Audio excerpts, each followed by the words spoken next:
welcome to the debate.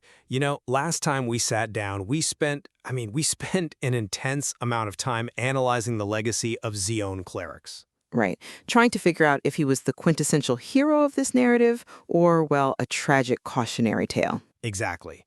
And we ultimately conceded that both of those readings hold at once, didn't we? Like his undeniable heroism on the battlefield and the resulting generational trauma he caused, they are just intrinsically linked. Yeah, the myth and the man's mistakes are totally inseparable. But today, we are pivoting away from the philosophical nature of his legacy and moving into the actual, physical mechanics that enabled it. We're asking a very specific structural question today. Oh, and it's a big one. It is. Is the whistling wind elemental system actually fair as written by Gentrics? And before we get into the weeds on that, I think we have to remind everyone of the baseline canon role of this universe.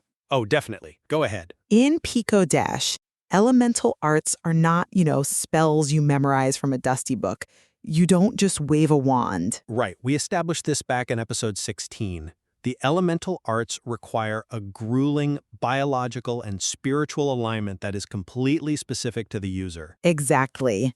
You are literally interfacing your own cellular structure with the raw forces of nature, which makes the question of fairness critical. It does.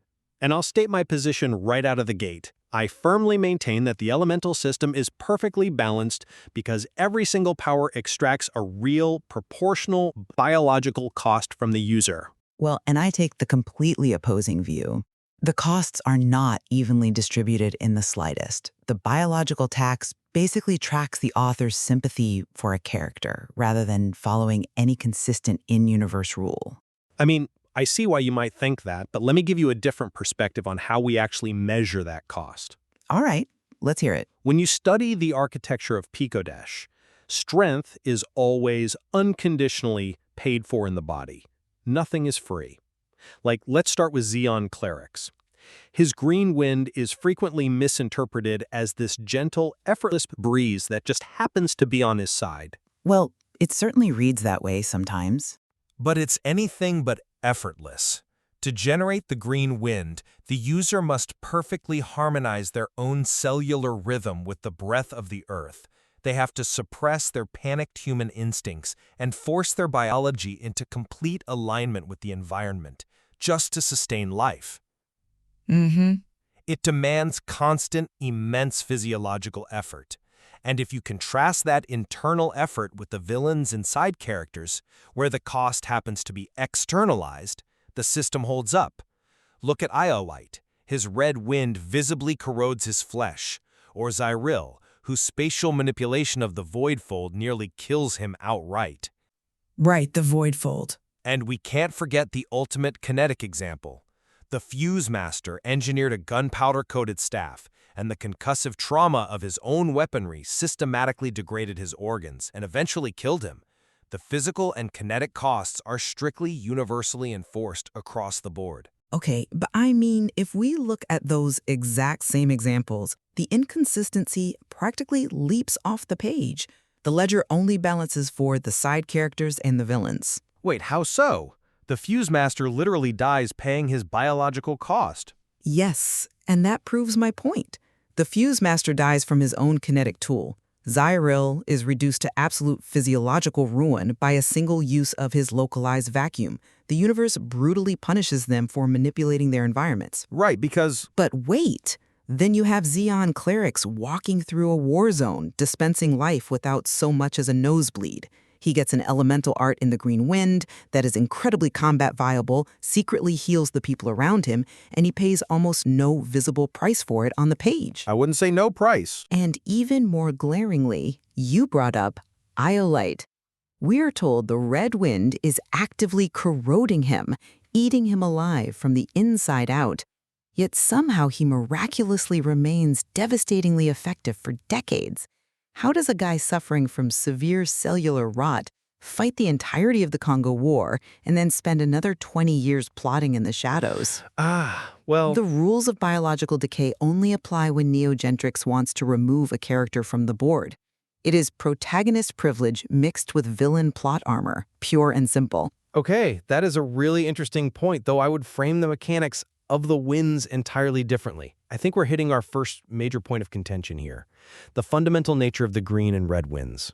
Let's break down those mechanisms then. You are equating visual decay with the totality of the biological cost, but we have to understand the specific underlying mechanisms. Xeon Clerics' green wind creates cellular harmony. Right. That is a taxing biological alignment because it requires complete submission. You have to yield your ego, your adrenaline, to the natural forces of the environment. You aren't forcing the air to move, you are letting the air move through you. Okay, but Whereas Iolite, wielding the red wind, is performing the exact physical opposite. The red wind is corrupted, it relies entirely on forced entropy and decay. It absolutely should damage him more visibly because it is an unnatural defiance of the environment. so he just rots? Yes, he is actively forcing his own thermodynamic breakdown onto the atmosphere. It rots his flesh because it is fundamentally a rot of the soul. He is weaponizing his own degradation. I'm sorry, I just don't buy that. You are giving me this beautiful philosophical explanation for what is essentially a mechanical failure in the writing. I am looking for the on-page evidence here. The evidence is in the discipline required. If Xeon Clerics is truly under such immense biological pressure, where is the textual evidence of him suffering for this? Complete submission. Think about the sequence in the Congo War. I know the sequence. Right, so Xeon Clerics is walking through smoke, ash, detonating shrapnel, and his green wind is actively revitalizing the environment. Life is literally blooming in the mud at his feet. And across that exact same battlefield, Iolite is bleeding his own trauma into the air and physically suffocating on it. Exactly, which shows It shows that the cost for our hero is that he gets a massive, life-saving superpower without paying a physical penalty. I am not convinced by that line of reasoning because you are assuming that a structure isn't under a crushing load just because it isn't visibly fracturing. Let me offer a mechanical analogy here. Okay, let's hear it. Think of the green wind like a pristine, load-bearing titanium support column in the center of a collapsing skyscraper. Well, a support column doesn't bleed. Exactly, but follow the physics of it. Just because that titanium column isn't splintering, just because it isn't shedding debris like Iolite's decaying red wind, doesn't mean it isn't working. That column is silently bearing the crushing weight of thousands of tons of concrete. If the internal tension slips for a fraction of a second, the whole structure comes down. Harmonizing with the breath of the earth to sustain life on a battlefield of death is a massive, invisible physical toll. It's a nice metaphor, but His nervous system is under constant, excruciating pressure to maintain that harmony. The fact that his biology manages it with grace doesn't mean the burden isn't tearing at his cellular walls. look, that is a compelling way to visualize it. But to truly test the fairness of Gentrics' system, we need to step outside the wind users entirely. Let's look at the broader world. Absolutely. Because if you think the wind arts are balanced, you are ignoring the baseline physics of the rest of the world. Let's shift our focus to the lethal extremes of the kinetic and spatial arts. Look what happens when someone tries to manipulate space instead of air. You mean Zyro? Yes. As we discussed in episode 15, we saw Zeryl's spatial art. He physically folds space to create a localized vacuum. Do you remember the biological cost of that single action? It's catastrophic. It is. When he folds space, his central nervous system basically becomes the anchor point holding two repelling coordinates of reality together. The atmospheric pressure drops, his lungs instantly hemorrhage, and he is permanently ruined. Right, but The text explicitly states this art is physically non-repeatable because it destroys the host body. So if the ledger truly balances, why does Zeryl almost die instantly from a single use of his art, while wind users can sustain their elemental output for prolonged multi-day battles? Well, because void manipulation is inherently a catastrophic defiance of reality, whereas the kinetic arts operate within physical boundaries. But to prove that the system enforces proportional costs uniformly, let's go back to episode 14 Canon. Let's talk about the Fuse Master. Ah, the perfect example of a character punished by his own mechanics. According to the established rules of physics in Picodesh, the Fuse Master's kinetic art is a flawless example of Gentrics strictly enforcing a proportional cost. How so? He engineered a steel staff coated entirely in volatile gunpowder, Every time he strikes a blow, kinetic friction triggers a concussive blast. The text is painstakingly clear here. The underlying concussive trauma creates microfractures in his bones and systematically degrades his internal organs over time. Right. The Fuse Master's gunpowder-coated staff killed its own wielder over repeated use. If you rely on volatile, destructive industry rather than elemental harmony, the universe ensures you pay with your life. The physics engine works exactly as intended. Oh, I have to push back here because you are actually proving my exact point regarding the inconsistency. Wait, that the Fuse Master pays for his destruction with his life? Yes, think about what you just outlined. The universe brutally and consistently punishes the Fuse Master and Zeryl. The physics engine shatters the Fuse Master's ribs and crushes Zeryl's lungs. But then we look back at Iolite. And Back to Iolite? we have to be. If the universe strictly enforces the biological costs of destructive power, how on earth is Iolite surviving? He pushes corrupted Redwind entropy, a power explicitly rotting him from the inside out for decades. Right, but He wields it through the entire Congo War against Eon Pax and his forces, and then spends another 20 years plotting, still strong enough to command armies. If the Fuse Master dies from his staff, and Zeryl falls apart from one void fold, the biological tax keeping Iolite alive is completely arbitrary. See, I would argue that Iolite survives for decades specifically because of the mechanics of his corruption. His rage acts as a horrific, unnatural sustaining force. He doesn't survive because the rules are relaxed. He survives because he chooses to endure absolute agony to keep breathing. That's a stretch. But if we really want to talk about the absolute strictness of the universe's laws, we have to address the most complex mechanic in the entire text, the rules of time travel. Oh boy, the ultimate protagonist loophole. It is not a loophole. I firmly establish this as a strict, unbreakable universe boundary. Gentrics is remarkably disciplined here. Only Xeonix travels through time. Nobody else, ever. Right, exactly. The protagonist's grandson gets a free pass to break the linear progression of reality. It is not a free pass. It is a deeply traumatic, anomalous event.